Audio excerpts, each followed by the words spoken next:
ఆ ధైర్యం ముందు నుండి ఉంది. అది విన్న తర్వాత కొంచెం రియలైజేషన్ వచ్చింది.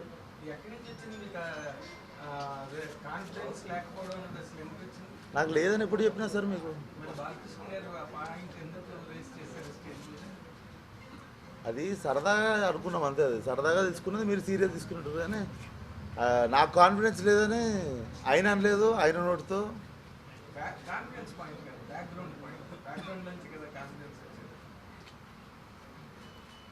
అది సరదాగా మాట్లాడిన మాట సార్. అక్కడ చాలా సీరియస్గా ఏదో అక్కడ ఏదో క్రియేట్ అయిన టాపిక్ అయితే కాదు. అది సరదాగా జరిగింది. మీరు సీరియస్గా అడుగుతారా? మీరు సరదాగా అడిగితే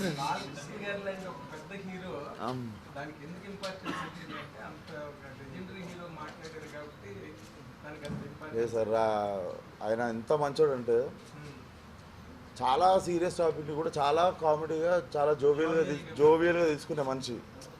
సో మనకి తెలియాలి మనం ఏం సీరియస్గా తీసుకోవాలని. అక్కడ నిజంగా ప్రాబ్లం ఉన్నప్పుడు మనం సీరియస్ తీసుకోవాలి. ఆ ఈవెంట్లో వైరల్ అయింది బాగా. ఆ అంజలి గారిని ఇట్లా చూసేయడం అన్నీ బాగా తిరుగుతున్నాయి. అసలు ఏం జరిగింది వంశీ గారు? మీరు కూడా ఉన్నారు పక్కన స్టేజ్. దాని వెనక ముందు వీడియో చూసుకుంటే మిగిలిన వాళ్ళు సరిపోతుంది. అదే కదా, ఇప్పుడు మన ముగ్గురు నలుగురు ఉన్నాము మాట్లాడుతూ. ఇప్పుడు విశ్వకు మీరు మాట్లాడుకుంటారు అనుకోండి, మిమ్మల్ని జరగమని నేను చెప్పే మీరు వినలేదు.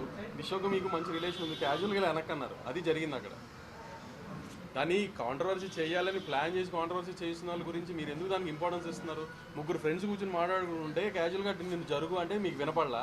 పక్కన మధ్యలో ఉన్న ఫ్రెండ్ ఉన్న వెనక్కి దోశాడు కొంచెం పక్కకి. దాన్ని ఎందుకు అంత తర్వాత వాళ్ళిద్దరు హైఫై కొట్టుకున్నారు. ఆ వీడియోలో వేయలేదు. దాని వెనక ముందు వీడియో అంటే బేసిక్గా డేటా ఉన్న వాళ్ళందరూ వీడియో చూసుకోవచ్చు. వెనక ముందు మన డేటా లాస్ట్ ఒక 30 MB మిగిలిపోయింది అంటే 599 ప్లాన్ అయిపోతుంది. 699 ప్లాన్ వేసుకొని మిగిలిన చూసుకోవాలి. బాటిల్ పెట్టారా అవి పెట్టారా అసలు సీజీలో పెట్టారా ఎన్ని? అక్కడ ఏం లేవు. అక్కడ ఆ కింద ఏమి లేవు అసలు. అక్కడ ఈవెంట్ చేసింది నేను కదా, నాకు తెలుసు కదా. కింద ఏమి లేవు, సీజీలు చేస్తున్నారు. అవి కూడా గ్యాంగ్స్ ఆఫ్ గోదావరి 2కి వాళ్ళే సీజ్ చేశారు. మేము వెతికి పట్టుకున్నాం ఆ సీజ్ చేసిన. గ్యాంగ్స్ ఆఫ్ గోదావరి గురించి మాట్లాడదామా సార్?